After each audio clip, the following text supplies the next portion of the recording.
मध्ये मी तुमचे स्वागत करते। कसे आहात सगळे? बरे आहात ना? बरे असलंच पाहिजे, कारण आपल्याला खूप अभ्यास करायचा आहे आणि अभ्यास करून एक्झाम चांगली पास व्हायची आहे। तर आज आपण अर्थशास्त्रातील प्रकरण पहिले घेणार आहोत। अर्थशास्त्रातील मूलभूत संकल्पना। तर अर्थशास्त्रातील मूलभूत संकल्पना काय आहेत, म्हणजे अर्थशास्त्रामध्ये कोणत्या गोष्टींचा अभ्यास केला जातो हे आपल्याला सर्व आज पाहायचे आहेत।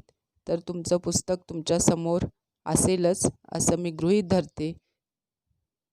तर आपण चालू करूया। नवनवीन वैज्ञानिक शोध व नवीन गोष्टी शोधून काढणे या बाबींचा ठसा आजच्या जगावर उमटलेला आहे। शास्त्रातील लक्षणीय प्रगतीमुळे शास्त्र म्हणजे नेमके काय या प्रश्नाचा शोध लावण्याचा आपण प्रयत्न करू लागलो। शास्त्र ही एक पद्धतशीर मांडणीची ज्ञात शाखा आहे। शास्त्राचे दोन प्रकार आहेत। बघा, आपण वाचत असताना मी तुम्हाला रोजच्याच ह्याच्यामध्ये सांगतेच आहे, व्हिडिओमध्ये टिकमार्क करून घ्यायचे आहे। मी तुम्हाला टिकमार्क करून इथं जे महत्त्वाचे पॉईंट आहेत ते करून देतेच। तुम्ही पण तुमच्या पुस्तकामध्ये व्हिडिओ पाहताना टिकमार्क करून घ्यायचं आहे। तर नवनवीन वैज्ञानिक शोध व नवीन गोष्टी शोधून काढणे या बाबींचा ठसा आजच्या जगावर उमटलेला आहे। शास्त्रातील लक्षणीय प्रगतीमुळे शास्त्र म्हणजे नेमके काय या प्रश्नांचा शोध लावण्याचा आपण प्रयत्न करू लागलो। शास्त्र ही एक पद्धतशीर मांडणीची ज्ञात शाखा आहे। शास्त्राचे मुख्य दोन प्रकार आहेत, नैसर्गिक शास्त्र, सामाजिक शास्त्र। नैसर्गिक शास्त्र, सामाजिक शास्त्र। आता नैसर्गिक शास्त्र म्हणजे काय आणि सामाजिक शास्त्र म्हणजे काय, तर दोन्ही शास्त्रामध्ये फरक आहे। आता बघा, ज्या शास्त्रातील नियमांना वैश्विक मान्यता आहे आणि या नियमांची सत्यता बंदिस्त प्रयोगशाळेत नियंत्रणांतर्गत पडताळून पाहता येते, अशा शास्त्राला नैसर्गिक शास्त्र म्हणतात। तर मित्रांनो, नैसर्गिक शास्त्र म्हणजे काय? ज्याची पडताळणी आपण कशी करतो, तर प्रयोगशाळेमध्ये प्रयोग करून। एखाद्या जर आजाराचा शोध लावायचा असेल किंवा त्याच्यावरचं एखादं लस शोधायची असेल किंवा कोणता आजार झाला आहे हे जर पाहायचे असेल, नवीन आजारांचा शोध लागतो आहे, नवीन आजार सगळे येत आहेत आणि हे जेव्हा पडताळणी पाहतो आपण, ती कुठं असते, तर आपण त्याचं प्रयोगशाळेमध्ये आपण त्याच्यावर काहीतरी त्यांच्या हे चालू असतात, रिसर्च चालू असतात।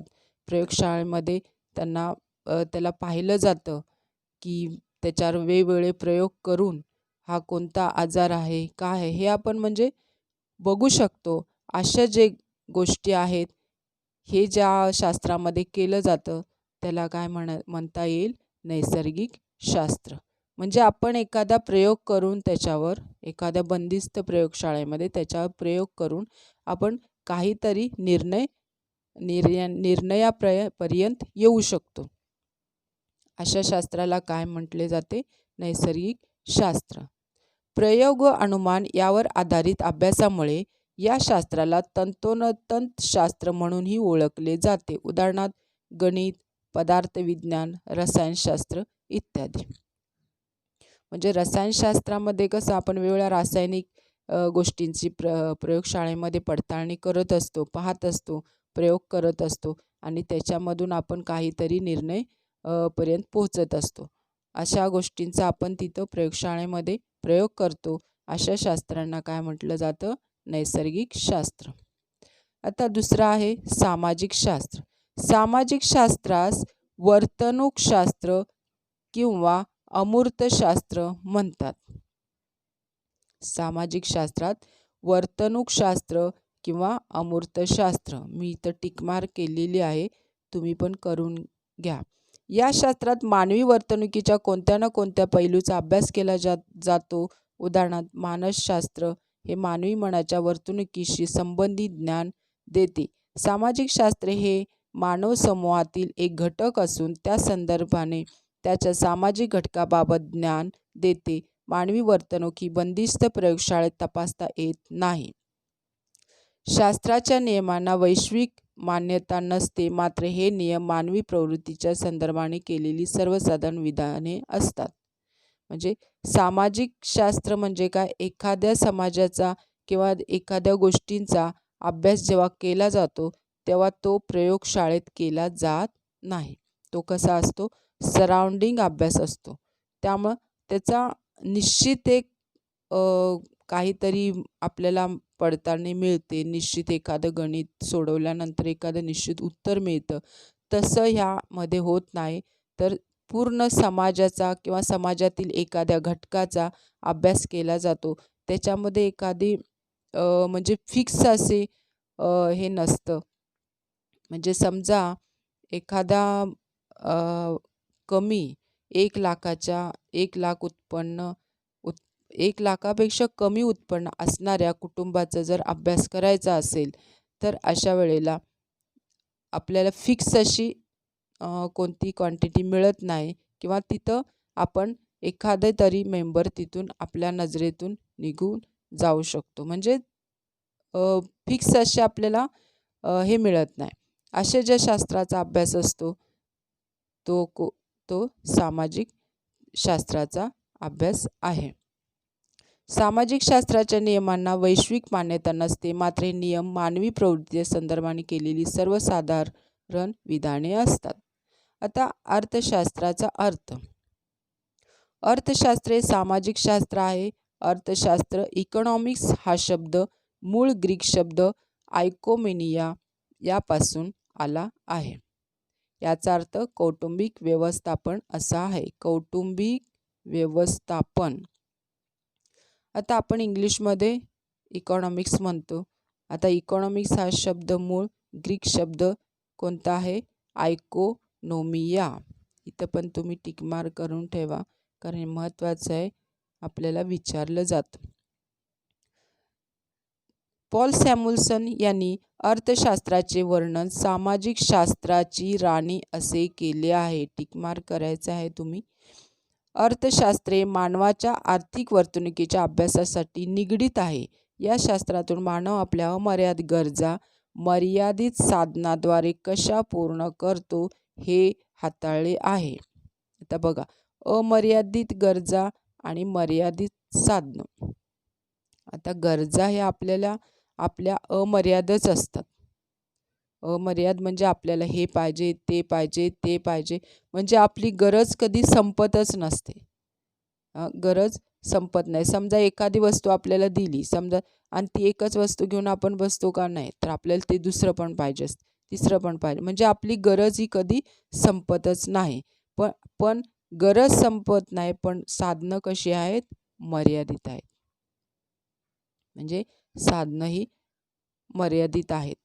मग मर्यादित साधनामधूनच आपल्या गरजा जेव्हा आपण पूर्ण करत असतो, ह्या गरजांची पडताळणी ह्या शास्त्रामध्ये केली जाते.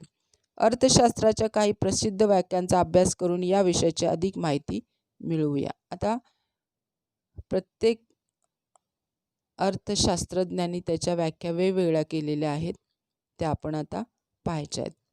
कौटिल्य यांची अर्थशास्त्रीय दृष्टिकोन. आता कौटिल्य हे कोण आहेत हे यांची माहिती तुम्हाला इथं दिलेली आहे. तुम्हाला माहीत आहे का? मध्ये कौटिल्य हे मौर्य कालखंडातील एक महान राजकारणी, तत्त्वज्ञानी, अर्थशास्त्रज्ञ व राजकीय सल्लागार होते. तसेच त्यांना चाणक्य किंवा विष्णुगुप्त म्हणून ओळखले जाते. त्यांनी प्राचीन भारतातील अर्थव्यवस्थेवर अर्थशास्त्र हा राजकीय ग्रंथ लिहिला आहे. भारतातले पहिले अर्थशास्त्रज्ञ कोण आहेत? तर कौटिल्य आहेत. कौटिल्य म्हणजे आपण जो चाणक्य नीती जे आपण कोट वाचत असतो, मोबाईलवर कितीतरी वेळा आपण पाहिले असेल. चाणक्य नीती कोट्स असतात, आपल्याला ते आवडतात पण, आणि आपण आणि महत्त्वाच्या म्हणजे त्याच्यामध्ये काहीतरी लिखाणामधून काहीतरी आपल्याला म्हणजे खरंच आहे असं वाटतं. असे जे चाणक्य नीती तुम्ही पाहताय ते चाणक्य कौटिल्य, इथं ते आपले अर्थशास्त्रज्ञ आहेत पहिले. कौटिल्य यांच्या मते अर्थ म्हणजे संपत्ती आणि शास्त्र म्हणजे विज्ञान. अर्थ म्हणजे काय? संपत्ती आणि शास्त्र म्हणजे विज्ञान. अर्थशास्त्र म्हणजे संपत्तीचे संपादन आणि व्यवस्थापन. हे जरा टिकमार्क करूनच घ्या, कारण हे विचारतातच. अर्थशास्त्र म्हणजे काय? संपत्तीचे संपादन आणि प्लस व्यवस्थापन. म्हणजे संपत्तीचे संपादन पण करायचं आहे, प्लस त्याचं व्यवस्थापन पण पाहायचं आहे. असं मूलतः कौटिल्य यांचा अर्थशास्त्र हा राजकीय अर्थव्यवस्थेवरील व्यापक ग्रंथ आहे. कौटिल्य यांचा अर्थशास्त्रावरील हा व्यापक ग्रंथ आहे. कौटिल्य यांच्या अर्थशास्त्र दृष्टिकोनाचे महत्त्वाचे मुद्दे: सरकार किंवा राज्याची महत्त्वपूर्ण भूमिका, संपत्ती निर्माण करण्यावर लक्ष केंद्रित करून राज्याचे कल्याण करणे, सुशासनासाठी कार्यक्षम प्रशासन यंत्रणेची आवश्यकता, अर्थशास्त्रामध्ये राजकीय कल्पनांचे संकलन. सरकार किंवा राज्याची महत्त्वपूर्ण भूमिका असली पाहिजे, संपत्ती निर्माण करण्यावर लक्ष केंद्रित करून राज्याचे कल्याण केले पाहिजे. म्हणजे संपत्तीचा जास्तीत जास्त वापर करून राज्याचे कल्याण केले पाहिजे आणि ती निर्माण पण करण्याचा प्रयत्न केला पाहिजे. आणि सुशासनासाठी कार्यक्षम तसे प्रशासक पण असले पाहिजे. प्रशासन पण तसे तत्पर आणि काम करणारं असलं पाहिजे. असे त्यांनी 4 मुद्दे दिलेले आहेत. नंतर अर्थशास्त्राच्या व्याख्यामधला दुसरा आहे, म्हणजे अर्थशास्त्राच्या व्याख्यामध्ये एक आहेत, दुसरा नाही तर एकच. पहिला आहे हे ॲडम स्मिथ. आता हे कौटिल्य हे आपल्या भारतातले आहेत. आता ॲडम स्मिथ हे कोण आहेत? सनातनवादी अर्थशास्त्रज्ञ.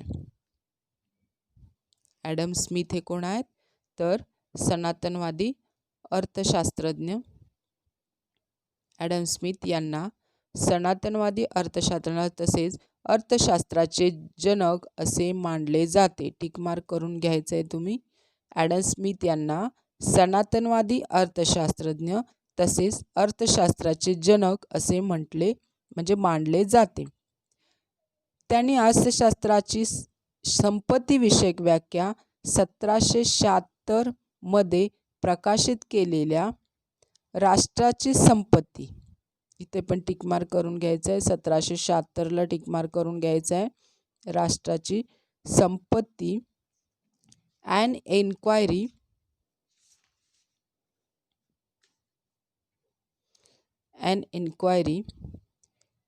into the nature and causes of the wealth of nations.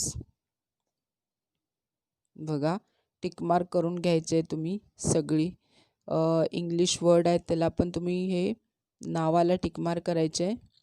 या nature and causes of the wealth of nation या ग्रंथात मांडली. म्हणजे या ग्रंथाचं नाव आहे ते त्यांच्या an enquiry into the nature and causes of the wealth of nation या ग्रंथात मांडली. ॲडम स्मिथ यांच्या मते अर्थशास्त्र हे संपत्तीचे शास्त्र आहे. बघा, हे लक्षातच ठेवा. सगळं विचारलं जातं आपल्या फिल इन द ब्लँक्समध्ये येतं, परत जोड्या जुळवा किंवा त्याच्यामध्ये पण येऊ शकतं. त्यामुळं व्यवस्थित वाचन असलं पाहिजे तुमचं.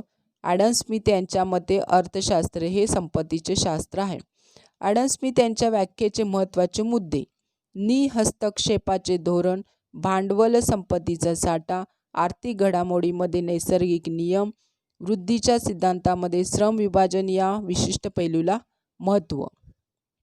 तर निहस्तक्षेपाचे धोरण असले पाहिजे, भांडवल आणि संपत्तीचा साठा असला पाहिजे, त्याच्यामध्ये आर्थिक घडामोडीमध्ये नैसर्गिक नियम वापरले पाहिजेत आणि वृद्धीच्या सिद्धांतामध्ये श्रम विभाजन या विशिष्ट पैलूला महत्त्व दिले आहे. म्हणजे वाढीमध्ये त्यांनी काय दिले सिद्धांतामध्ये? वृद्धी म्हणजे वाढ कोणती असली पाहिजे? तर श्रम विभाजन या विशिष्ट पैलूला. श्रम म्हणजे कामगारांचा जो पुरवठा असतो, श्रमाचा पुरवठा, श्रम विभाजन करता आले पाहिजे, या गोष्टीला त्यांनी महत्त्व दिले आहे. आता दुसरे आहेत प्राध्यापक अल्फ्रेड मार्शल यांची कल्याणकारी अर्थशास्त्राची व्याख्या. बघा, प्राध्यापक अल्फ्रेड मार्शल यांचे कल्याणकारी अर्थशास्त्र असं म्हटलं जातं. तर हे लक्षात ठेवायचे. कल्याणकारी अर्थशास्त्राची व्याख्या कोणी मांडली? तर प्राध्यापक अल्फ्रेड मार्शल. ओके, प्राध्यापक अल्फ्रेड मार्शल यांनी कल्याणकारी अर्थशास्त्राची व्याख्या मांडली. ते नवसनातनवादी अर्थशास्त्रज्ञ असून त्यांनी अर्थशास्त्राची मूलतत्वे प्रिन्सिपल ऑफ इकॉनॉमिक्स हे पुस्तक 1890 साली प्रकाशित केले. हे सगळं तुम्ही टिकमार्क करून घ्यायचं आहे. प्राध्यापक अल्फ्रेड मार्शल, अर्थशास्त्राची मूलभूत तत्वे आणि हे पुस्तकाचं नाव, 1890 साल, हे सगळं टिकमार्क करून घ्यायचं आहे. अल्फ्रेड मार्शल यांच्या मते अर्थशास्त्र हे मानवी कल्याणाचा अभ्यास करणारे शास्त्र आहे. या शास्त्रात प्राप्ती व आवश्यकतेनुसार उपलब्ध साधनांचा पर्याप्त वापर या संबंधित वैयक्तिक व सामाजिक वर्तणुकीचा अभ्यास केला जातो. अल्फ्रेड मार्शल यांच्या मते काय आहे? अर्थशास्त्र हे मानवी कल्याणाचा अभ्यास करणारे शास्त्र आहे. म्हणजे या शास्त्रात काय पाहिलं जातं की मानवाचं कल्याण कसं करता येईल हेच याचाच अभ्यास हा अर्थशास्त्र करते. या शास्त्रात प्राप्ती व आवश्यकतेनुसार उपलब्ध साधनांचा पर्याप्त वापर यासंबंधी वैयक्तिक व सामाजिक वर्तणुकीचा अभ्यास केला जातो. मार्शल यांच्या व्याख्येचे महत्त्वाचे मुद्दे. अर्थशास्त्र म्हणजे सामान्य माणसाचा अभ्यास. बघा, मार्शल यांच्या व्याख्येच्या मुद्द्यामध्ये काय आहे? अर्थशास्त्र हा सामान्य माणसाचा अभ्यास. अर्थशास्त्र म्हणजे आर्थिक वर्तनाचे शास्त्र. अर्थशास्त्र म्हणजे भौतिक कल्याणाचा अभ्यास. अर्थशास्त्र केवळ संपत्तीचा अभ्यास नाही. ह्याच्यामधले पण काहीतरी पॉईंट येऊ शकतात फिल इन द ब्लँक्समध्ये, तर तुमचं वाचन हे अगदी महत्त्वाचं आहे याच्यामध्ये. ठीक आहे. तिसरे सायंटिस्ट आहेत अर्थशास्त्रज्ञ आहेत लिओनेल रॉबिन्स यांची दुर्मिळतेवर आधारित अर्थशास्त्राची व्याख्या. दुर्मिळतेवर, टिकमार्क करून घ्या, दुर्मिळतेवर. अर्थशास्त्राची अतिशय प्रसिद्ध व्याख्या आहे. रॉबिन्सन यांनी 1932 साली अर्थशास्त्राचे स्वरूप व महत्त्व an essay on the nature and significance of economic science हे पुस्तक प्रकाशित केले. टिकमार्क करून घ्यायचं आहे तुम्ही. अर्थशास्त्राचे स्वरूप व महत्त्व 1932 आणि पुस्तकाचं नाव. यात त्यांनी अर्थशास्त्राची दुर्मिळतेवर आधारित व्याख्या सांगितली. दुर्मिळतेवर अमर्याद गरजा आणि मर्यादित परंतु दुर्मिळ व पर्यायी उपयोगाची साधने याचा मेळ घालताना करण्यात येणाऱ्या मानवी वर्तनाचा अभ्यास करणारे शास्त्र म्हणजे अर्थशास्त्र होय. आता अमर्याद गरजा आणि मर्यादित परंतु दुर्मिळ व पर्यायी उपयोगाची साधने याचा मेळ घालताना करण्यात येणाऱ्या मानवी वर्तनाचा अभ्यास. तर मगाशी मी सांगितल्याप्रमाणे अमर्याद गरजा आहेत आणि साधने कशी आहेत? मर्यादित आणि दुर्मिळ आहेत. त्यामुळे या दोन्हीचा मेळ घालताना दोन्हीचा मेळ घालताना करण्यात येणाऱ्या मानवी वर्तनाचा अभ्यास. ह्या दोन्हीचा मेळ घालत असताना मानवी वर्तनाचा अभ्यास करणारे शास्त्र म्हणजे काय आहे? अर्थशास्त्र. रॉबिन्सन यांच्या व्याख्येचे महत्त्वाचे मुद्दे. अमर्याद गरजा, साध्ये, मर्यादित साधने, गरजांचा प्राधान्यक्रम, साधनांचे पर्यायी उपयोग. आता गरजांचा अमर्याद गरजा आपल्या लक्षात आलं, मर्यादित साधने पण आपण लक्षात घेतले. आता समजा आपल्याला 15,000 रुपये महिन्याची मिळत आहेत. 15,000मध्ये आपल्याला पूर्ण महिनाभर ते चालवायचे आहेत. तर मग 15,000मध्ये आपल्याला जेवढ्या गरजा आपण पूर्ण करता येतील तेवढ्याच गरजा आपण पूर्ण करणार आहोत. म्हणजे आता बचत हे ते आपण करतो, पण आता ही संकल्पना आपण आता इथं लक्षात घेत नाही आहे. पण सध्या आपण काय म्हणतो, आपल्याकडे 15,000च आहेत, 15,000मध्ये आपल्या गरजा आपल्याला सगळ्या पूर्ण करायच्या आहेत. म्हणजे मर्यादित आपल्याकडे किती अमाऊंट आहे? 15 आहे. मी साधं सोपं हे म्हणजे उदाहरण तुम्हाला सांगते. मर्यादित आपल्याकडे अमाऊंट किती आहे? 15च आहे. त्याच्यापेक्षा जास्त नाही आहे.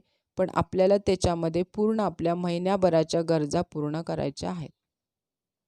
मग आपल्या गरजा तर संपणार नाहीत, तरीही आपण काय करतो? गरजांचा प्राधान्यक्रम लावतो. गरजांचा प्राधान्यक्रम म्हणजे काय? जी महत्त्वाची गरज आहे, आता ह्या महिन्यात मला ही महत्त्वाची गरज आहे. गरजा तर सगळ्याच महत्त्वाच्या आहे, पण एखादी दुसरी गरज आहे ती पुढच्या महिन्यात ढकलली तर चालू शकते.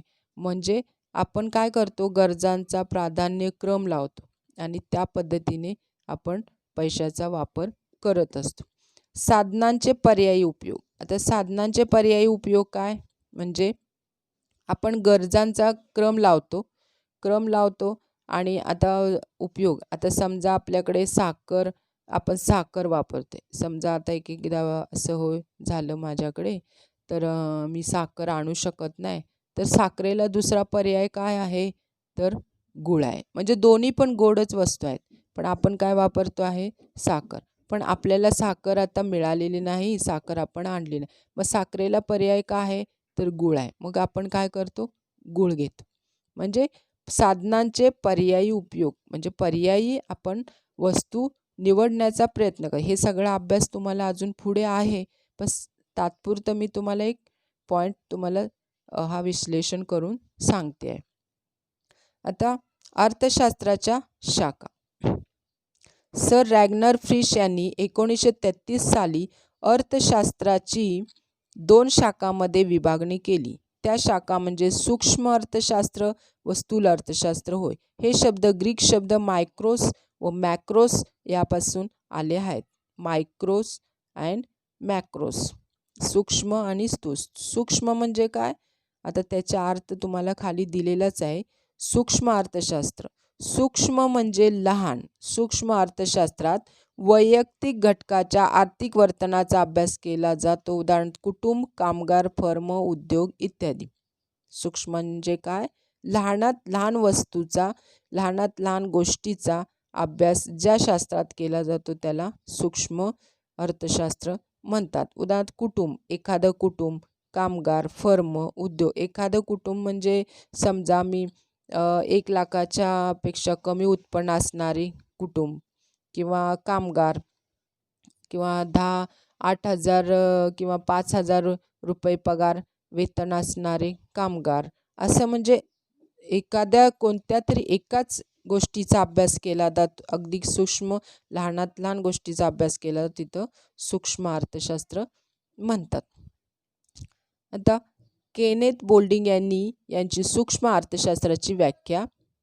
विशिष्ट उत्पादन संस्था, विशिष्ट कुटुंब, वैयक्तिक किमती, वेतन, उत्पन्न, वैयक्तिक उद्योग आणि विशिष्ट वस्तूचा अभ्यास करणारी शास्त्र म्हणजे सूक्ष्म अर्थ. म्हणजेच आता तुम्हाला मी सांगितल्याप्रमाणे विशिष्ट उत्पादन संस्था म्हणजे एखादी फक्त साखर उत्पादन करणारीच साखर कारखाने, किंवा एखादी वस्तूचे प्रोडक्शन करणारी तेवढ्या एकाच वस्तूचे, म्हणजे मोबाईल कंपनी, समजा मोबाईलचंच प्रोडक्शन असणाऱ्या कंपन्या असं असे विशिष्ट एकाच गोष्टीचा अभ्यास जिथे केला जातो त्याला सूक्ष्म अर्थशास्त्र म्हणतात. तर सूक्ष्म अर्थशास्त्राच्या मूलभूत संकल्पना काय आहेत? तर एक आहे गरजा. मोजक्या शब्दांमध्ये गरजेची व्याख्या करणे कठीण आहे, पण अर्थशास्त्र दृष्टिकोन समाधानाच्या अभावाची जाणीव म्हणजे गरज होय. या जाणीवेतून मानव वैयक्तिक गरज पूर्ण करण्याचा प्रयत्न करतो. मानवी गरजा वाढण्याची मुख्य 2 कारणे आहेत. नवीन शोध आणि नवप्रवर्तनामुळे राहणीमानाचा दर्जा सुधारण्याची इच्छा, लोकसंख्येमध्ये झालेली वाढ. आता गरजा तर भरपूरच असतात आपल्या. मोजक्या शब्दामध्ये गरजेची व्याख्या करणे कठीण आहे. कठीण, कारण गरजा ह्या भरपूर असतात. गरजा म्हणजे काय? एखादी गरज आपली आहे आणि ती गरज पूर्ण झाल्यानंतर आपल्याला जे समाधान मिळतं, ते समाधान मिळाल्यानंतर आपल्याला वाटतं की आपली गरज ही पूर्ण झाली. असेच मानवी गरजा वाढण्याच्या 2 कारणे काय दिलेले आहेत? तर नवीन नवीन शोध. आता एखाद्या गोष्टीचा नवीन नवीन शोध लागला, ती मार्केटमध्ये आली, तर आपल्याला लगेच वाटतं की ते आपल्याकडे असावी. म्हणजे गरजा वाढतात कशा, तर नवीन शोधामुळे आणि नवप्रवर्तनामुळे. राहणीमानाचा दर्जा म्हणजे राहणीमानाचा दर्जा म्हणजे नवीन नवीन पिढीचे राहणीमान, फॅशन सगळ्या बदलत असतात. फॅशन बदलल्यामुळे नवीन नवीन वस्तूची इच्छा आपल्याला मनामध्ये निर्माण होते, त्यामुळे पण गरजा वाढतात. आणि दुसरं काय, लोकसंख्येची वाढ. लोकसंख्येची वाढ झाली की ॲक्च्युली गरजा तर वाढणारच आहेत. तर गरजांची वैशिष्ट्ये. अमर्यादित गरजा, गरजा व पुनरुद्भवी असतात. गरजा वयानुसार बदलतात. गरजा लिंगभेदानुसार बदलतात. गरजा पसंतीक्रमानुसार बदलतात. गरजांची वैशिष्ट्ये लक्षात ठेवा. गरजांची वैशिष्ट्ये काय आहेत, तर एक आहे अमर्यादित गरजा. मगाशी तुम्हाला सांगितल्याप्रमाणे गरजा ह्या संपत नाहीत, म्हणजे कशा असतात, अमर्यादित. गरजा या पुन्हा पुन्हा निर्माण होत असून त्या कधी न संपणाऱ्या असतात. एक गरज पूर्ण करेपर्यंत दुसरी गरज पुन्हा निर्माण होते. गरजा सातत्याने निर्माण होतात. आता तुम्हाला गरजा पुन्हा पुन्हा निर्माण होतात. आता समजा काय झालं, आपल्याला एक संत्र खायला दिलेलं आहे आणि एक संत्र आपण खाल्लं. एक संत्र खाल्ल्यानंतर परत दुसरं संत्र आपल्याला हवं असतं, परत तिसरं संत्र हवं असतं. म्हणजे 4-5 संत्रे खाल्ले समजा आपण, तर 8वं 7वं संत्र खाताना आपल्याला ते नको असतं. म्हणजे आपली त्यावेळी गरज पूर्ण होते. म्हणजे त्या दिवसाची आपली ती खाण्याची गरज पूर्ण होते. म्हणून पण दुसऱ्या दिवशी आपण संत्र खाणार नाही का, तर खाणार, कारण दुसऱ्या दिवशी आपली परत ती गरज निर्माण होते. म्हणजे गरजाही पुन्हा पुन्हा निर्माण होतात. म्हणजे एकदा जर ती गरज भागवली म्हणून ती परत निर्माण होणार नाही असं होत नाही. आज गरज भागली तर उद्या परत तीच गरज परत उद्या निर्माण होते. म्हणजे गरजा ह्या सातत्याने निर्माण होत असतात. दुसरं, गरजा या पुनरुद्भवी असतात. काही गरजा पुन्हा पुन्हा निर्माण होतात, तर काही गरजा प्रसंगानुरूप निर्माण होतात. काही गरजा पुन्हा पुन्हा असतात. आपल्याला एखादी वस्तू सारखी हवी असते आणि एखाद्या वेळेला काय होतं, काही गरजा प्रसंगानुरूप, म्हणजे आता लग्न कार्य आहे, तर लग्न कार्यात आपल्याला नवीन नवीन दागिने हवे असतात, नवीन साड्या, त्यावेळी नवीन आपली ती गरज निर्माण होते. म्हणजे प्रसंगानुरूप आपली गरज निर्माण होते. नंतर गरजा वयानुसार बदलतात. वेगवेगळ्या गरजा व त्याचे समाधान वय परत्वे बदलत असते. आता ह्याचं उदाहरण दिलं इथे आकृतीमध्ये बघा. पहिल्या आकृतीमध्ये काय दाखवलंय तुम्हाला, एक लहान मुलगी आहे, एक लेडीज आहे. आणि दुसऱ्यामध्ये इथे, आणि हे दुसऱ्यामध्ये इथं मला वाटतं हिवाळा आहे, इथे पावसाळा आहे आणि इथे उन्हाळा आहे. उन्हाळा आहे का हिवाळा आहे, इथे पण नाही, इथे हिवाळा आहे आणि इकडे पावसाळा आहे आणि इथे उन्हाळा आहे. बरं, काही असो, पण बघा पावसाळ्यामध्ये गरजांची वैशिष्ट्ये. एक, अमर्यादित गरजा. गरजा या पुन्हा पुन्हा निर्माण होत असून त्या कधीही न संपणाऱ्या असतात. एक गरज पूर्ण करेपर्यंत दुसरी गरज पुन्हा निर्माण होते. गरजा सातत्याने निर्माण होतात. मगाशी तुम्हाला सांगितल्याप्रमाणे गरजा ह्या कधी आपल्या संपत नाहीत आणि त्या सारख्या चालूच असतात. सारख्या चालू म्हणजे आपल्याला एक नवीन नवीन गरज, रोज एक नवीन गरज आपली निर्माण होत असते. त्या सातत्याने निर्माण होतच असतात. गरजा या पुनरुद्भवी असतात. काही गरजा पुन्हा पुन्हा निर्माण होतात, तर काही गरजा प्रसंगानुरूप निर्माण होतात. समजा एखादं लग्न कार्य असेल, काहीतरी कार्यक्रम असेल, तर आपल्याला नवीन गरज निर्माण होते. म्हणजे आपल्याला नवीन साडी असेल, दागिने असेल, म्हणजे ह्या सगळ्या नवीन गरजा असतात. म्हणजे गरजा ह्या परत परत निर्माण होत असतात. गरजा वयानुसार बदलतात. वेगवेगळ्या गरजा त्याची समाधान वय परत्वे बदलत असते. आता लहान मुलांच्या गरजा वेगळ्या असतात, मोठ्यांच्या गरजा वेगळ्या असतात. लहान मुलांना खेळणी हवी असतात, मग मोठी माणसं खेळणी मागतात का, तर नाही. तर लहान मुलांच्या गरजा वेगळ्या असतात, मोठ्या माणसांच्या गरजा वेगळ्या असतात, म्हाताऱ्या माणसांच्या गरजा वेगळ्या असतात. त्या पद्धतीने वयानुसार गरजा बदलतात. गरजा लिंगभेदानुसार बदलतात, म्हणजे स्त्री पुरुषांच्या गरजा वेगवेगळ्या असतात. स्त्रियांच्या गरजा वेगळ्या असतात, पुरुषांच्या गरजा वेगळ्या असतात. गरजा पसंतीक्रमानुसार बदलतात. प्रत्येक व्यक्ती आपापल्या सवयी, आवडीनिवडी आणि पसंतीनुसार गरजांची निवड करतो. प्रत्येकाची सवयी वेगळी असते, आवड निवड वेगळी असते. कुणाला हा ड्रेस आवडतो तर कुणाला तो ड्रेस आवडतो, कुणाला सॅमसंग मोबाईल आवडत असतो तर कुणाला नोकियाचा मोबाईल आवडत असतो. म्हणजे प्रत्येकाची वेगवेगळी आवड निवड असते, त्यामुळे ही गरज बदलते. आता गरजा हवामानानुसार सुद्धा बदलतात. हवामानानुसार गरजा बदलतात म्हणजे काय? उन्हाळा, पावसाळा, हिवाळा या तिन्ही ऋतूमध्ये गरजा वेगवेगळ्या असतात. हिवाळ्यामध्ये आपण स्वेटर घालतो, उन्हाळ्यामध्ये आपण काही म्हणजे कपडे साधे वापरतो आणि हिवाळ्यामध्ये पावसाळ्यामध्ये आपण काय घेतो तर छत्री घेतो, रेनकोट घेतो. म्हणजे अशा वेगवेगळ्या गरजा प्रत्येक ऋतूमध्ये आपल्या बदलतात. गरजा संस्कृतीनुसार बदलतात. गरजा या संस्कृतीनुसार बदलत असतात. गरजांच्या निवडीवर संस्कृतीचा प्रभाव पडतो, विशेषतः आहार, वेशभूषा इत्यादी. संस्कृती म्हणजे प्रत्येकांच्या संस्कृती प्रमाणे गरजा असतात. आपली हिंदू संस्कृतीच्या गरजा वेगळ्या असतात. प्रत्येकाचे हे असतात वेगवेगळे, जातीप्रमाणे त्यांचे पेहराव पण वेगवेगळे असतात. आणि आपल्या राज्यांचे बघतोय, प्रत्येक राज्यामध्ये वेगवेगळे कपडे घालण्याच्या पद्धती वेगळ्या असतात. म्हणजे अशा संस्कृतीनुसार गरजा बदलतात. गरजांचे वर्गीकरण, आता बघा, गरजांचे वर्गीकरण केलेले आहे इथं खालीलप्रमाणे आहे. आता आर्थिक आणि आर्थिकेतर गरजा. ज्या गरजांची पूर्तता पैशाच्या सहाय्याने केली जाते त्यांना आर्थिक गरजा असे म्हणतात. वैयक्तिकरित्या त्यांचा मोबदला पैशाच्या स्वरूपात दिला जातो, उदाहरणार्थ अन्न, औषधे. आर्थिकेतर गरजा म्हणजे काय? ज्याचा आपण पैसे देऊन गरजांची पूर्तता करतो, म्हणजे विकत घेतो. अक्षरशः अन्नधान्य आपण विकत घेतो, औषधं विकत घेतो. म्हणजे गरजाची पूर्तता कशी होते? पैशाच्या माध्यमातून.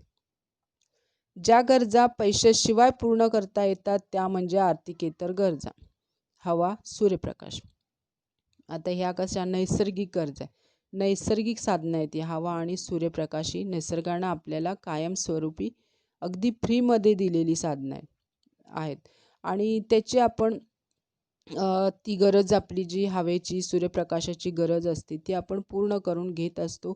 आणि इथे आपण पैसे देत नाही, कारण ही फ्री ऑफ कॉस्ट असते.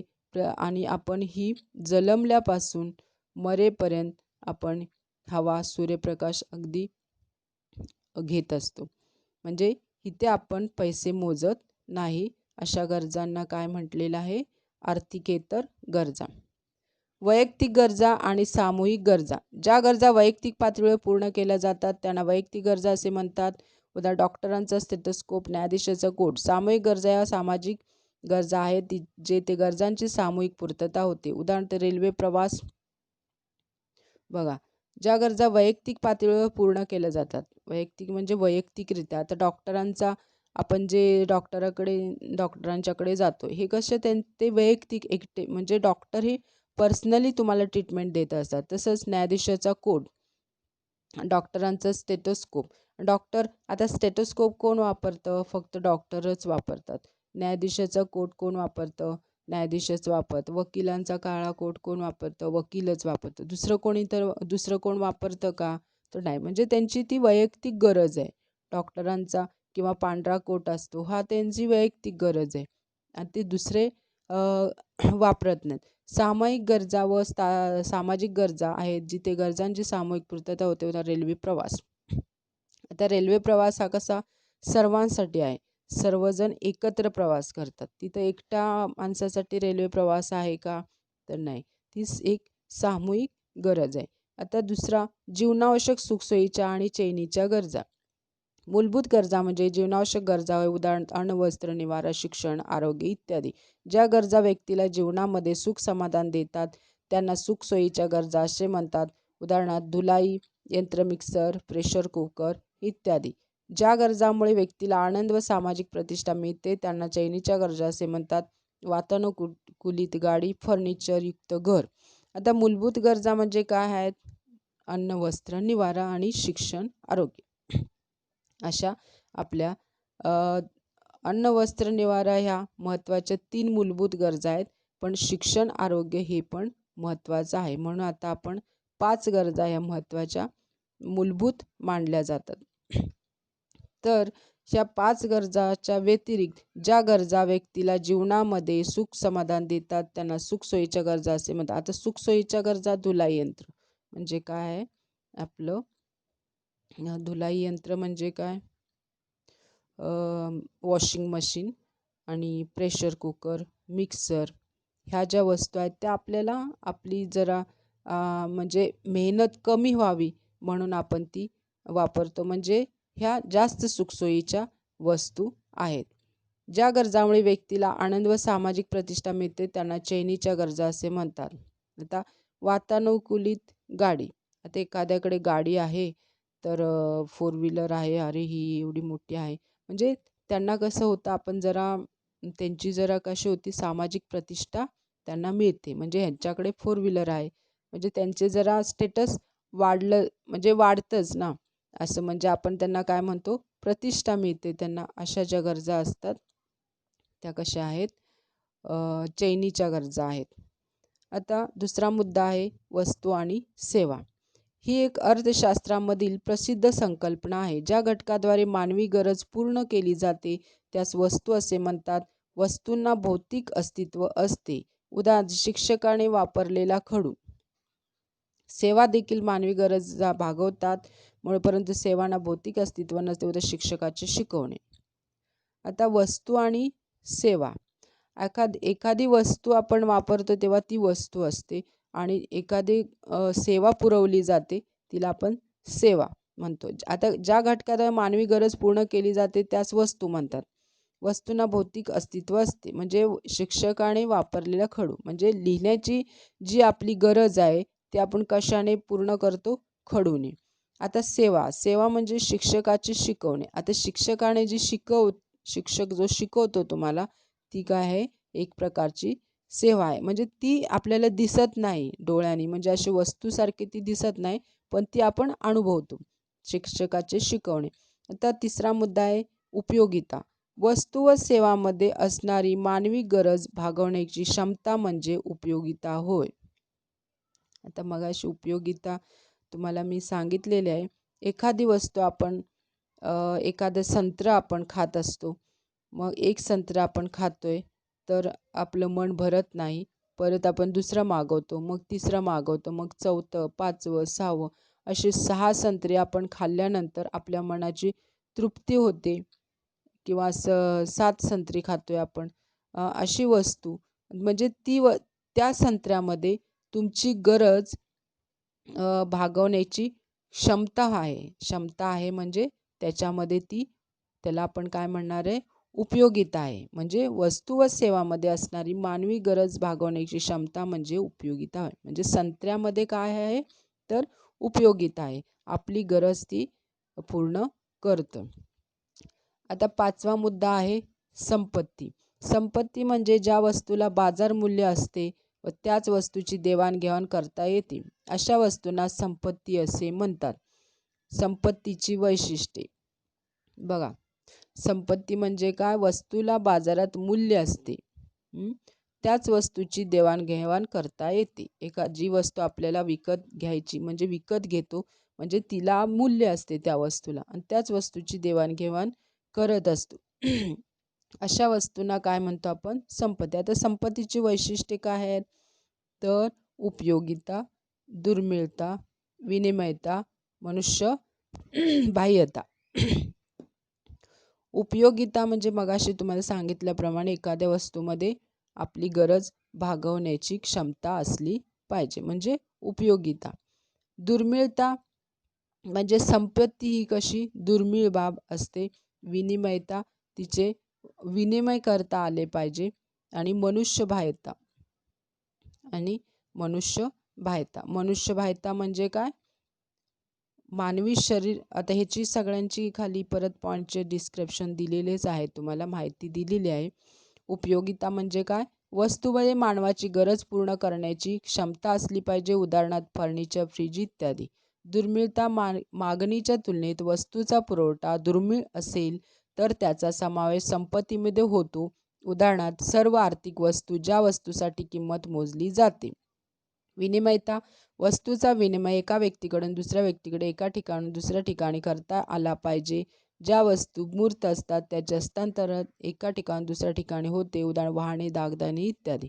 जे वस्तू विनिमय म्हणजे ट्रान्सफर म्हणजे इकडून एका ठिकाणावर दुसऱ्या ठिकाणी आपल्याला करता आले पाहिजे, म्हणजे त्याचे वहन करता आले पाहिजे. मनुष्य बाह्यता वस्तू ही केवळ मानवी शरीर बाह्य असेल तर ती हस्तांतरित केली जाऊ शकते. हे त्याच्या बाह्य आणि वैयक्तिक गुणधर्मानुसार झाले पाहिजे, उदाहरणार्थ पिशवी, खुर्ची इत्यादी. तर पुढे वैयक्तिक उत्पन्न व्यक्तीला त्याचा सर्व स्रोताकडून मिळणारे मोबदले म्हणजे त्यांचे वैयक्तिक उत्पन्न होय. वैयक्तिक उत्पन्न म्हणजे काय? आपल्याला जे सगळ्या बाजूने सगळ्या गोष्टींनी जो आपल्याला उत्पन्न मिळतं त्याला काय म्हटलं जातं? वैयक्तिक उत्पन्न. वैयक्तिक व्यवशक्य उत्पन्न वैयक्तिक उत्पन्नातील सहभाग जो प्रत्यक्ष कर म्हणजे उत्पन्न कर, वैयक्तिक संपत्ती कर इत्यादी भरल्यानंतर उरतो त्याला वैयक्तिक व्ययशक्य उत्पन्न म्हणतात. म्हणजे सार्वजनिक कर भरल्यानंतर आपल्या उत्पन्नातील जो घटक जेवढी संपत्ती आपल्याजवळ उरते त्याला काय म्हटलं जातं? वैयक्तिक व्ययशक्य उत्पन्न. म्हणजे प्रत्यक्ष कर, उत्पन्न कर भरल्यानंतर आपल्याकडे जी रक्कम राहते ती काय आहे? वैयक्तिक उत्पन्न. लक्षात ठेवायचं आहे. नंतर पुढचा मुद्दा आहे आर्थिक क्रिया. आर्थिक क्रियाचे वर्गीकरण 4 प्रकारे केले जाते, ज्यामध्ये उत्पादन, वितरण, विनिमय, उपभोग याचा समावेश होतो. आर्थिक क्रियामध्ये उत्पादन, वितरण, विनिमय व उपभोग याचा समावेश होतो.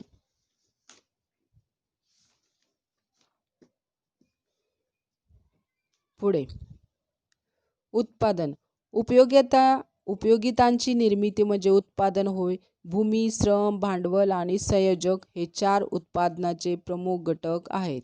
उपयोगितांची निर्मिती. आता उपयोगी वस्तू आपल्या ज्या ज्या आहेत, आपण ज्या ज्या वस्तू वापरतो त्याचं उत्पादन तर केलं जात असणार आहे कुठंतरी. त्याचं उत्पादन केल्याशिवाय त्या वस्तू आपण वापरू शकणार नाही. मग त्याचं उत्पादन करण्यासाठी ज्या 4 घटकांचा वापर केला जातो त्याला काय म्हणायचे? उत्पादनाचे प्रमुख घटक. ते घटक कोणते आहेत? तर भूमी, श्रम, भांडवल आणि संयोजक. म्हणजे आपण एखादं संत्र्याचं पीक घ्यायचं असेल तर आपल्याला ते कुठं कशाचा वापर करावा लागणार आहे? तर भूमी असली पाहिजे, श्रम पण असलं पाहिजे, भांडवल पण असलं पाहिजे आणि संयोजक पण असला पाहिजे. म्हणजे हे 4ही घटक उत्पादन प्रक्रियेमधले महत्त्वाचे प्रमुख घटक आहेत. लक्षात ठेवायचं आहे मित्रांनो हे सगळं. भूमी, श्रम, भांडवल आणि संयोजक. आता उत्पादनाचे 4 घटक. भूमी हा उत्पादनाचा नैसर्गिक घटक असून विनामूल्य देणगी आहे. भूपृष्ठालगत, भूपृष्ठाच्या वर व भूपृष्ठाच्या खाली उपलब्ध असलेल्या नैसर्गिक साधन संपत्तीस अर्थशास्त्रामध्ये भूमी असे म्हणतात. उदाहरणार्थ खनिजे ही भूपृष्ठाखाली मिळतात, मृदा व पाणी हे भूपृष्ठालगत मिळते, तर हवा व सूर्यप्रकाश भूपृष्ठावर मिळतात. म्हणजे अर्थशास्त्रात भूमी ही व्यापक संकल्पना आहे. उत्पादन कार्यात सहभागी झाल्याबद्दल भूमीला खंड मिळतो. आता भूमी हा कसा आहे? नैसर्गिक घटक आहे. म्हणजे निसर्गाने आपल्याला जेवढी भूमी दिलेली आहे ती तेवढीच भूमी आपण वापरत आहोत. ती भूमी वाढणार पण नाही आहे आणि कमी पण होणार नाही. एक वेळ कमी होईल पण ती वाढणार नाही. म्हणजे भूमी कसा नैसर्गिक घटक आहे. जेवढी आहे तेवढीच आपण वापरणार असणार आहे. नैसर्गिक साधन संपत्तीस अर्थशास्त्रामध्ये भूमी असे म्हणतात. खनिजे ही भूपृष्ठाखाली मिळतात. आता खनिजे जे आहेत ती कुठं असतात? जमिनीच्या खाली. पाणी, मृदा हे सगळं भूपृष्ठालगत मिळते. हवा व सूर्यप्रकाश भूपृष्ठावर मिळतात. म्हणजे ही सगळे नैसर्गिक घटक आहेत जे आपल्याला मिळतात ते. तर भूमी ही व्यापक संकल्पना आहे. उत्पादन कार्यात सहभागी झाल्यावर भूमीला आपण खंड मिळतो. म्हणजे भूमीला खंड दिला जातो. उत्पादन कार्यामध्ये एखादी जागा आपण जर वापरत असतो तर त्या जागेचं आपण भाडं देतो. म्हणजे भूमीला हे काय जातं? खंड मिळतो. दुसरं श्रम. उत्पादन प्रक्रियेत श्रम हा मानवी घटक आहे. आर्थिक मोबदला मिळवण्याच्या हेतूने मानवाने केलेले कोणतेही शारीरिक बौद्धिक काम म्हणजे श्रम होय. श्रम या उत्पादन घटकाला वेतन, मजुरी या स्वरूपात मोबदला मिळतो. उदाहरण सुतार, लेखणी, अभियंता इत्यादीची कामे. आता श्रम म्हणजे सगळे मजूर जे लोक काम करतात 8-8 घंटे 10-10 घंटे कितीही कसंही काम करतात, तर त्यांच्या त्या कामाचा त्यांच्या शारीरिक बौद्धिक क्षमतेचा हे सर्व काय होतं? म्हणजे श्रमाचा त्यांना मोबदला दिला जातो. तो मोबदला म्हणजे काय? तर वेतन आणि मजुरी. म्हणजे श्रमाला जो मोबदला आपण देतो त्याच्या कामगार जेव्हा काम करतो तेव्हा त्याला पगार दिला जातो. म्हणजे तो पगार म्हणजे काय? वेतन, मजुरी. म्हणजे काहीही काम जेव्हा करत असतो श्रमिक तेव्हा त्याला जे मोबदला मिळतो म्हणजे श्रमाला मोबदला कोणता आहे? वेतन आणि मजुरी. म्हणजे अशा स्वरूपात श्रमाला आपण मोबदला देतो. सुतार, लेखनिक, अभियंता म्हणजे हे लोक जसे काम करतात, इंजिनियर असतात, इंजिनियर काम करतात तर त्यांना पगार मिळतो. म्हणजे सुताराला पण लोहार, सुतार, लेखनिक असेल किंवा शिक्षक असतील, म्हणजे सर्व प्रकारचे जे मजूर असतील, कामगार असतील, एम्प्लॉईज असतील, सर्वांना आपण काय करतो? वेतन देतो. म्हणजे श्रमाला आपण काय देतो? वेतन. भूमीला खंड भेटतो आणि श्रमाला वेतन मिळतं. आता तिसरं आहे तर भांडवल. भांडवल. पुढील उत्पादन वाढीसाठी भांडवलाची निर्मिती केली जाते. भांडवल हा उत्पादनाचा मानवनिर्मित घटक आहे. भांडवल या उत्पादन घटकाला व्याजाच्या स्वरूपात मोबदला मिळतो. उदाहरणार्थ यंत्रसामग्री, तंत्रज्ञान, कारखान्याची इमारत इत्यादी. आता भांडवल म्हणजे काय? एखादी प्रोडक्शन कंपनी आपण काहीतरी उभा करतो, आपण नवीन बिझनेस चालू करतो, तर त्याच्यामध्ये नवीन बिझनेससाठी आपण जे भांडवल घालत असतो, आपली काहीतरी अमाऊंट त्याच्यामध्ये इन्व्हॉल्व करत असतो, त्याला काय म्हटलं जातं? भांडवल. पुढील उत्पादन वाढीसाठी भांडवलाची निर्मिती केली जाते. म्हणजे उत्पादन प्रक्रियेमध्ये जे पैसा आपण घालतो, भांडवल घालतो, त्याला काय म्हणणार आहे? तर भांडवल. व्याजाच्या स्वरूपात मोबदला मिळतो. तर ते जे भांडवल घालतो आपण त्या भांडवलाला काय मिळतं? व्याज मिळतं. यंत्रसामग्री, तंत्रज्ञान, कारखान्याची इमारत. म्हणजे भांडवल काय काय बघा होऊ शकतं. फक्त पैसाच नाही तर यंत्रसामग्री असणार आहे, तंत्रज्ञान असणार आहे आणि कारखान्यांची इमारत. म्हणजे जे भांडवल म्हणजे एखादे जर आपण उद्योगधंदा चालू करायचा असेल, त्या उद्योगधंद्याला लागणाऱ्या सगळ्या सुखसोयी, सगळ्या वस्तू म्हणजे अगदी त्याची इमारतीपासून यंत्रसामग्री, तंत्रज्ञानपासून सर्व गोष्टी ज्या त्याच्यामध्ये आपण घालतो त्याला म्हणायचं आहे भांडवल. मग त्या भांडवलाला काय मिळतं? तर व्याज मिळतं. चौथं, संयोजक. उद्योगाचा प्रमुख व्यवस्थापक व कप्तान म्हणजे संयोजक होय. उत्पादन प्रक्रियेतील संयोजन कौशल्याबद्दल त्याला नफ्याच्या स्वरूपात मोबदला मिळतो. बघा आता संयोजक. आता हे सगळं जेव्हा आपण घालतो तर ते चालवणारा कोणतर असला पाहिजे. उद्योगधंदा आपण निर्माण करत असताना तो निर्माण करणारा निर्माता तर असायलाच हवा. म्हणजे संयोजक, ज्याला हे सगळं प्रोडक्शन म्हणजे पूर्ण बिझनेस चालवायचा असतो तो संयोजक. म्हणजे तो काय करतो? उद्योगाचा प्रमुख व्यवस्थापक व कप्तान म्हणजे संयोजक होय. म्हणजे उद्योगधंदा चालू करणारा, त्याला सांभाळणारा, त्याचे नफे तोटे सर्व बघणारा जो असतो मेन माणूस असतो त्याला म्हणतात आपण संयोजक. मग तो का बघत असतो? हे सगळं का करत असतो? तर त्याला त्याच्यातून नफा मिळतो. म्हणजे एखादा बिझनेस चालू करतो तेव्हा तो चालू करत असताना तो आपलं पूर्ण डोकं लढवतो, सगळं काम करत असतो, सगळं उद्योग सांभाळत असतो.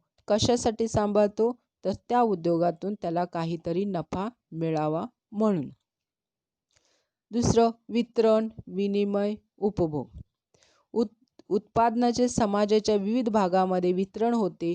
उत्पादन घटकाचे मोबदले, खंड, वेतन, व्याज, नफा या स्वरूपात वितरण व्यवस्थेद्वारे वितरित केले जातात. वितरण म्हणजे काय? वाटणे.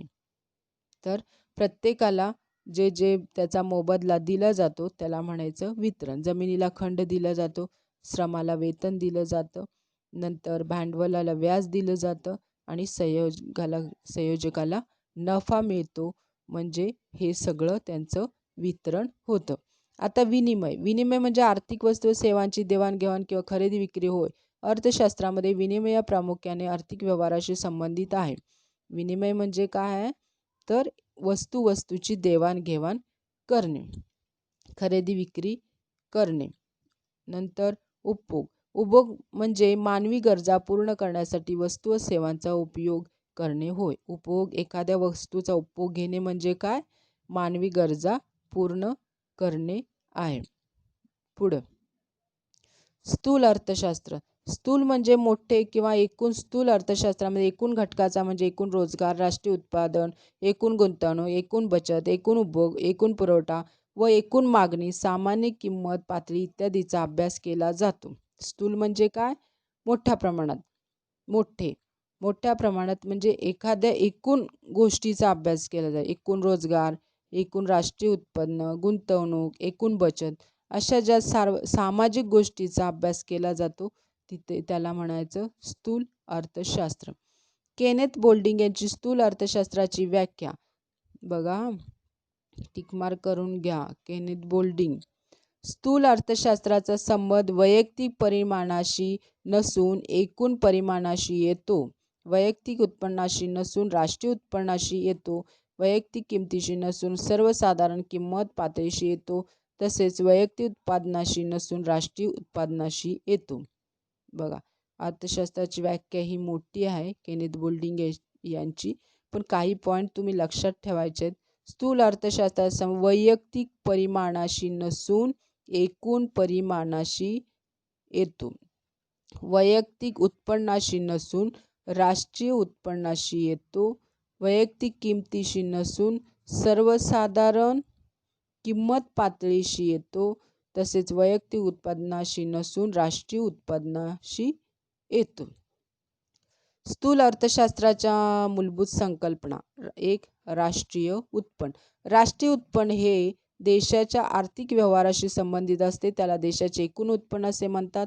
एका आर्थिक वर्षात अर्थव्यवस्थेमध्ये मर्यादित झालेल्या अंतिम वस्तू व सेवांची बाजारभावानुसार केलेली गणना म्हणजे राष्ट्रीय उत्पन्न होय. राष्ट्रीय उत्पन्न मी सांगितलं होतं की राष्ट्रीय उत्पन्न हे वर्षातून एकदाच मोजले जाते. राष्ट्रीय उत्पन्न हे देशाच्या आर्थिक व्यवहाराशी संबंधित असते. त्याला देशाचे एकूण उत्पन्न असे म्हणतात. म्हणजे वर्षातून एकदा सर्व उत्पन्न, राष्ट्राचे उत्पन्न किती प्रमाणात झाले हे पैशाच्या स्वरूपात आपण बघू शकतो. हे तुम्हाला मी पैसा लेसन शिकवताना सांगितलं होतं. त्याच पद्धतीने एका आर्थिक वर्षात अर्थव्यवस्थेमध्ये उत्पादित झालेल्या अंतिम वस्तू व सेवांची बाजारभावानुसार केलेली गणना म्हणजे काय आहे? तर राष्ट्रीय उत्पन्न. राष्ट्रीय उत्पन्न समितीने दिलेली व्याख्या. आता ही एक मूलभूत राष्ट्रीय उत्पन्न ची ही साधारण व्याख्या आहे आणि इथे एक राष्ट्रीय उत्पन्न समितीने केलेली व्याख्या काय आहे तर बघा.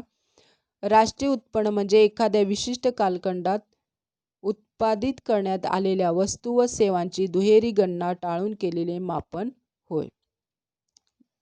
दुसरं बचत. उत्पन्नाचा असा भाग जो भविष्यातल्या गरजा पूर्ण करण्यासाठी सध्याच्या उपभोगाचा त्याग करून शिल्लक राहतो त्यास बचत म्हणतात. तसेच बचत म्हणजे उत्पन्नाचा असा भाग जो चालू उपभोगावर खर्च केला जात नाही.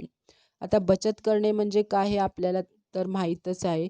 उत्पन्नाचा असा भाग असतो जो आपल्या सर्व गरजा पूर्ण केल्यानंतर म्हणजे गरजा तर पूर्ण होत नाहीत पण गरजा पूर्ण करत असताना त्यातला काही भाग शिल्लक ठेवला जातो.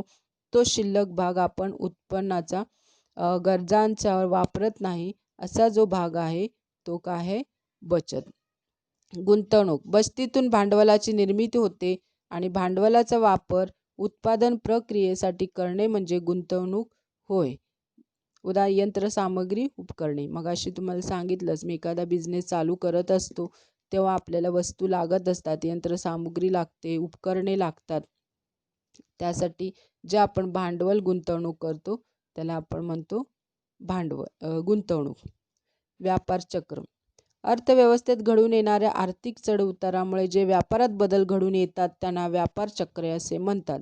ते प्रामुख्याने आर्थिक क्रियामधील चढउतारामुळे निर्माण होतात. आता व्यापार चक्र ही संकल्पना तशी आहे मोठी, पण इथे तुम्हाला अर्थ समजावून घ्यायचा आहे. अर्थव्यवस्थेत घडून येणाऱ्या आर्थिक चढउतारामुळे जे व्यापारात बदल घडून येतात त्यांना व्यापार चक्रे असे म्हणतात. म्हणजे अर्थव्यवस्थेत जो बदल घडून येतो त्याच्यामधून आपल्या व्यापारामध्ये पण चढउतार होत असतात. अशा वेळेला ही व्यापार चक्रे निर्माण होत असतात. चढ आणि उतार म्हणजे काय? तेजी आणि मंदी. तेजी आणि मंदी ही संकल्पना तुम्हाला जर माहीतच असेल. तेजी म्हणजे वाढ होणे, मंदी म्हणजे घट होणे. सातत्याने सामान्य किंमत पातळीत होणारी वाढ म्हणजे तेजी आणि सामान्य किंमत पातळीत होणारी घट म्हणजे मंदी. पुढे आर्थिक वृद्धी. आर्थिक वृद्धी या संकल्पनेला संख्यात्मक दृष्टिकोन आहे. सोप्या शब्दात सांगायचे तर आर्थिक वृद्धी म्हणजे दीर्घकाळात देशाच्या वास्तव उत्पन्नात झालेली संख्यात्मक वाढ होय. वृद्धी म्हणजे काय? वाढ. म्हणजे आणि आर्थिक म्हणजे पैशाची वाढ. म्हणजे दीर्घकाळामध्ये पैशामध्ये जी वाढ होत असते त्याला काय म्हणायचं आहे? आर्थिक वृद्धी. संख्यात्मक दृष्टिकोन आहे. म्हणजे म्हणजे पैशातीलच वाढ आहे. संख्यात्मक दृष्टिकोन आहे तो. सोप्या शब्दात सांगायचं आर्थिक वृद्धी दीर्घकाळ देशाच्या वास्तव उत्पन्नात झालेली संख्यात्मक वाढ. तेच उत्पन्नामध्ये जी वाढ होते त्याला म्हणायचे आर्थिक वृद्धी. आता आर्थिक विकास. आर्थिक विकास ही व्यापक संकल्पना असून त्यात एक गुणात्मक दृष्टिकोन आहे. आर्थिक विकास म्हणजे आर्थिक वृद्धीसोबत मानवाच्या कल्याणासाठी आवश्यक असणाऱ्या घटकामध्ये गुणात्मक बदल घडवून आणणे होय. शिक्षण, आरोग्य. आता आर्थिक विकास ही आर्थिक वृद्धी कसं आपण संख्यात्मक सांगू शकतो, पण आर्थिक विकास हा संख्यात्मक सांगू शकत नाही. कारण ती एक संकल्पना आहे जी आपल्या मान्यावर आहे. शिक्षण आणि आरोग्य. शिक्षणामध्ये आपण म्हणतो खूप बदल झाला आहे. शिक्षण म्हणजे मग शिक्षण सगळे सुशिक्षित आहेत का? तर काही अडाणी लोक पण असू शकणार आहेत. म्हणजे एक आपण पूर्ण एक संख्यात्मक दृष्टिकोन इथं वापरू शकत नाही, तर एक कसा गुणात्मक दृष्टिकोन आपण इथं वापरतो. तर आर्थिक वृद्धी आणि आर्थिक विकास ह्याच्यामध्ये तुम्हाला हे विचारतातच फरक, आणि हे तुम्ही तोंडपाठच करायचे आहेत. आर्थिक वृद्धी म्हणजे काय आहे? देशाच्या वास्तव उत्पन्नात वाढ होते. आणि आर्थिक विकास म्हणजे काय? आर्थिक वृद्धीबरोबर महत्त्वपूर्ण आर्थिक घटकात परिवर्तनशील बदल जे लोकांच्या कल्याणात वाढ करतात. दुसरं, ही संकल्पना संकुचित व संख्यात्मक आहे, तर विकास ही संकल्पना व्यापक व गुणात्मक आहे. आर्थिक वृद्धी आर्थिक विकासाशिवाय शक्य आहे. इथे आर्थिक विकास आर्थिक वृद्धीशिवाय शक्य नाही. इथे आर्थिक वृद्धी ही एकांगिक संकल्पना आहे, तर इथे आर्थिक विकास सर्वसमावेशक संकल्पना आहे. आर्थिक वृद्धी ही स्वयंस्फूर्त आणि प्रतिगामी होणारे बदल आहे. आर्थिक विकास हा सहेतुक व पुरोगामी होणारा बदल आहे. आर्थिक वृद्धी राष्ट्रीय उत्पन्न व दरडोई उत्पन्नाद्वारे मोजली जाते, तर इथे आर्थिक विकास हा कृषी उत्पादकता, औद्योगिक उत्पादकता, जीवनमान दर्जा इत्यादीद्वारे मोजला जातो. म्हणजे असे त्यांचे फरक आहेत आणि ते तुम्ही हे करायचे आहेत. परीक्षेच्या दृष्टीने ते महत्त्वाचेच आहेत आणि वेळोवेळी ते विचारले जातात. ह्या लेसनचे व्यवस्थित वाचन करायचं आहे तुम्ही आणि सगळे पॉईंट लक्षात ठेवायचे आहेत. गरजांची वैशिष्ट्ये, गरजा म्हणजे काय, गरजांची वैशिष्ट्ये कोणती, परत व्याख्या आहेत, व्याख्या तुम्ही व्यवस्थित लक्षात ठेवल्या पाहिजेत. असा अभ्यासाचा व्यवस्थित करायचा आहे तुम्हाला. शिवाय गरजांचे वर्गीकरण आहेत, संपत्तीची वैशिष्ट्य आहेत. म्हणजे सगळं हे तुम्हाला परीक्षेच्या दृष्टीने अगदी रेडी करायचं आहे. तुम्हाला काही म्हणजे समजलं नसेल तर तुम्ही मला कमेंटमध्ये विचारू शकता मित्रांनो. आणि काही तुम्हाला म्हणजे प्रॉब्लेम येत असेल ह्या अर्थशास्त्रामधील तर तुम्ही कमेंटमध्ये मला टाकू शकता. आणि प्लीज लाईक आणि सबस्क्राईब करायला विसरू नका. थँक्यू.